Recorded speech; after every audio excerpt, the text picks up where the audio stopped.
नमस्कार मंडळी. ज्योतिष मार्गदर्शन या चॅनलवरून मीन राशीचं मे 2024 आज आपण भविष्य पाहणार आहोत. हे भविष्य पाहत असताना ह्या महिन्यात आपल्याला गुरु आग्रह तृतीय स्थानामध्ये येणार आहे. हा अतिशय उत्तम असणार आहे. तसेच बघायचं झालं तर बुध, मंगळ, राहू, नेपच्यून लग्नस्थानी आहेत, तर शुक्र, प्लुटो, रवी सारखे धनस्थानामध्ये आहेत.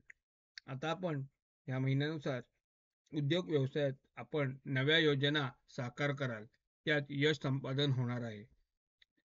आणि एखादी नवीन योजना काढली असेल तर त्या कार्यात मात्र अडचणी निर्माण होणार आहेत.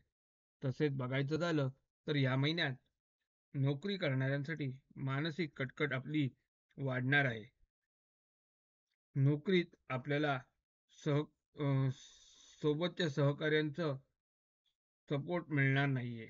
तसेच मीन राशीच्या लोकांनी संतती असणाऱ्यांसाठी या महिन्यात आपल्याला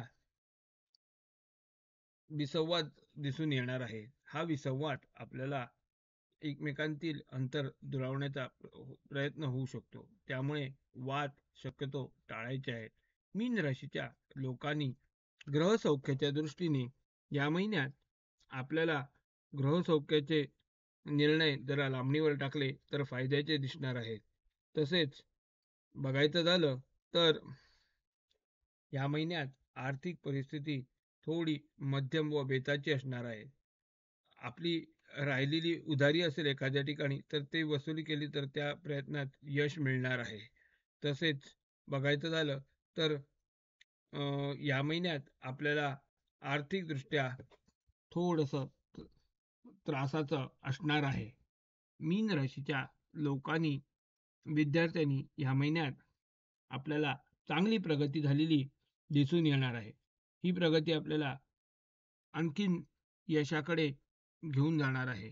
त्यामुळे ह्या महिन्यात आपल्याला आर्थिकदृष्ट्या अभ्यासात आपल्याला अतिशय उत्तम मार्क मिळणार आहे.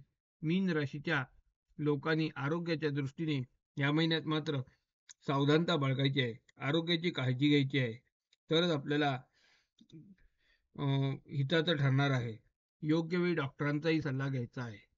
आणि तसेच बघायचं झालं तर या महिन्यात आपल्याला शेतीत भाऊबंदकीचा त्रास दिसून येणार आहे. तसेच प्रपंचात कटकट दगदग वाढलेली दिसून येणार आहे. मानसिक चिंता मात्र वाढणार आहे. उधारीच्या वसुलीसाठी मात्र विशेष प्रयत्न केले तर त्यात यश संपादन झालेलं दिसून येणार आहे.